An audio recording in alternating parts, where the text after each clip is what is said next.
তাহলে সমাজকে শান্তিপূর্ণ করার গাইডলাইন হচ্ছে আল্লাহ রাসূলের পক্ষ থেকে যে নির্দেশনা আসবে এটা আপনাকে কম্পালসারি টু অ্যাবাইড বাই, এটা মানতেই আপনাকে হবে। এবং রাসূল সাল্লাল্লাহু আলাইহি ওয়াসাল্লাম যেটা শিখিয়েছেন ওইটাই স্ট্যান্ডার্ড, এর চেয়ে আর ভালো করা যায় না। এক সাহাবী বেশি ইবাদত করতে যেয়ে বললেন যে আমি আজ থেকে সারা রাত তাহাজ্জুদ করব, রাতে আর ঘুমাবো না। আরেক সাহাবী বললেন আমি সারা বছর রোজা রাখবো, আমি আর রোজা ভাঙবো না। আরেক সাহাবী বলে আমি আমার স্ত্রীদের কাছে যাব না, আমি সন্ন্যাসী জীবন যাপন করব। তো রাসূল সাল্লাল্লাহু আলাইহি ওয়াসাল্লাম শুনে অপছন্দ করলেন, বললেন তোমরা নাকি এমন এমন বলেছো, আমি তো বিশ্বনবী রাহমাতাল লিল আলামিন, আল্লাহর হাবিব, আমি তো কোনো দিন রোজা রাখি, আবার কোনো দিন রাখি না। সোম বৃহস্পতিবারে রাখি, অন্যান্য দিন তো রাখি না। আবার রাতে আমি ঘুমাই, আবার তাহাজ্জুদও পড়ি, আবার আমি স্ত্রীদের সাথেও মেলামেশা করি। তো আমার এই ব্যালেন্স লাইফ লিড করেও তো আমি আল্লাহর শ্রেষ্ঠ হতে আমার কোনো সমস্যা হয় নাই, তোমাদের কি সমস্যা হলো?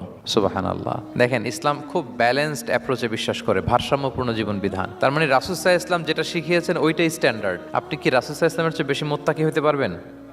বুঝে থাকলে আওয়াজ করে বলুন, আল্লাহ রাসূলের চেয়ে বেশি বুজুর্গ হওয়া সম্ভব? মুত্তাকি হওয়া সম্ভব? আল্লাহওয়ালা হওয়া সম্ভব? তিনি যেটা শিখিয়েছেন ওইটাই স্ট্যান্ডার্ড। তাহলে আল্লাহ রাসূলের চেয়ে বেশি বোঝা চলবে, ওনারা যে নির্দেশনা দিয়েছেন সেটা মানলেই জীবনের সুখ।